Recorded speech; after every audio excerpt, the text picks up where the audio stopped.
আসসালামু আলাইকুম আমার ফ্যান ফলোয়াররা কেমন আছেন? আশা করি সবাই ভালো আছেন। তো আজকে দেখেন কতগুলো পিঠা নিয়ে চলে আসলাম আপনাদের সামনে। আর আপনারা জানেন আমি বেড়াইতে আসছি আমার খালামণিদের বাসায়। আর এই যে দেখেন সেনাবাহিনী একদম খাওয়ার জন্য রেডি। তো তারা খাইতেছে আর আমি ভিডিও বানাইতেছি। আর এদিকে আজকে সন্ধ্যার টাইমে এই যে দেখেন মসুরের ডাল সেদ্ধ বসেছে, তার মানে কি করবো জানেন? ঠিক ভাবছেন, আজকে আমি ঝালমুড়ি বানাই তাদের সবাইকে খাওয়াবো। তারা নাকি আমার হাতে ঝালমুড়ি খাবে। তো এদিকে ডালটা আমি সেদ্ধ বসাই দিলাম। আর এদিকে আমার ভাইয়ের বউকে বললাম যে আমাকে ধনেপাতা কাঁচামরিচ সব কিছু একদম রেডি করে দেওয়ার জন্য।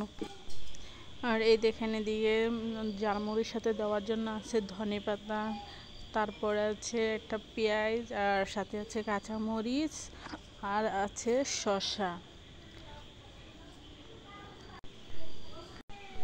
আর এদিকে সব কাটা হচ্ছে। আর আমি মসুর ডালটা একদম ভালোভাবে একটু পানিটা টানাই নিলাম যাতে করে ঝালমুড়ির সাথে দেওয়া যায়।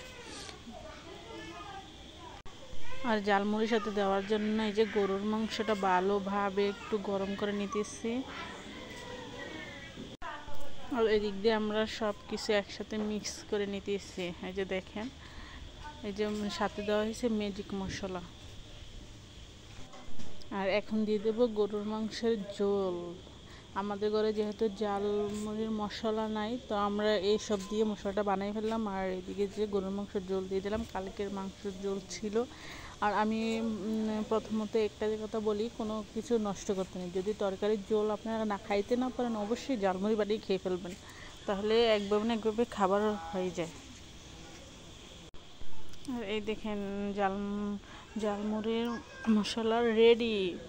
আমি সাথে দিয়ে দিলাম গরুর মাংসের ঝোল। আর এখন দিয়ে দেবো মুড়ি। কার কার মনে হচ্ছে এটা কেমন হবে অবশ্যই কমেন্টে জানাবেন। আর আমার ভিডিওটা যদি আপনাদের ভালো লাগে তো অবশ্যই লাইক কমেন্ট করে আমার পাশে থাকবেন আর ভিডিওটা শেয়ার করে দিবেন।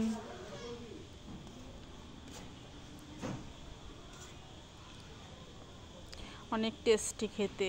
তো আমি তো বানাচ্ছি, কিন্তু এখানে সেনাবাহিনীর দল একদম রেডি খাওয়ার জন্য। এই যে দেখেন। তো আল্লাহ হাফেজ, আজকের মতো এ পর্যন্ত। সবাই ভালো থাকবেন, সুস্থ থাকবেন।